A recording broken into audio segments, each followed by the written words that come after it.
म्हणते इथं राहायचं का तुला? तुझ्या आईला झोल तुझ्या बहिणीचा शब्द जर काढला तोंडात ना नाटक तू लाव बरं हात चल. हा लाव मला हा लाव आता लाव लाव हात तू. लाव लाव लाव विषय काय? लाव काय विषय काय विषय इथं राहा, इथं इथं राहा. राहायचं का म्हणतोय इथं राहायचं म्हणजे तू नीट राहा. हा काय विषय नव्हता काय आमचा. तुझ्या बाबांचा?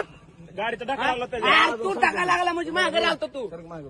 हिनं काय केलं धक्का गाडीचा लागला आरसा गेलाय त्याला बहिणीचं मागे तुझ्या आईला ठेवलं कुठला आहे तू बघ माझं नीट राहायचं आई घालून अवकाशीत हो तुझ्या आजानं सेवा केली म्हणून मी गप आहे आणि तुमच्या बहिणीचं माझ्या मान मुरगाळील हो मी नाटकं करतो ना फडफड फडफड त्या बारबुल्याच्यावर त्याच्या बी आईला झोवील त्याच्या अवकात अजून पुढे यायची तुमच्या आईला झोवलं तुमचे नीट राहायचं इथं लायकी त्यांना काय म्हणते गाडी चालला होता आम्ही ते गाडीचा कट लागला होता मग ते रणवीर भाईला बोललेलं होतं त्या पोराचं काय मला नाव माहित नाही रणवीर भाई सातपुते रोहन आणि सातपुते नानाला बोललो नाही तर कुणाला बी बोललो एक मिनिट वडील आहे. काय गरज नाही मला बोलायची कुणाला तुझ्या लेवलनं राहा फक्त लय सापडू नका तुम्ही हो आमचं काय जी- नीट राहा नाटक करू नको कशाला माघारी आलतो विषय नव्हता तर कुठं माघारी आलं ए! की दिवस मारून भांडण करायचं का तुला भांडणं बिंडणं म्हणजे विषय चल नव्हता सोड घरी नीट राहा आपल्या इथं घे रे दादा गाडी इथं राहून सुद्धा सुरक्षित आहे ह्याचा विचार करा फक्त फक्त आजोबाची कृपा आहे तुमच्या बाकी कुणाची नाही फक्त तुझ्या आजीची कृपा आहे हो दोघाच्या बी नाही नाही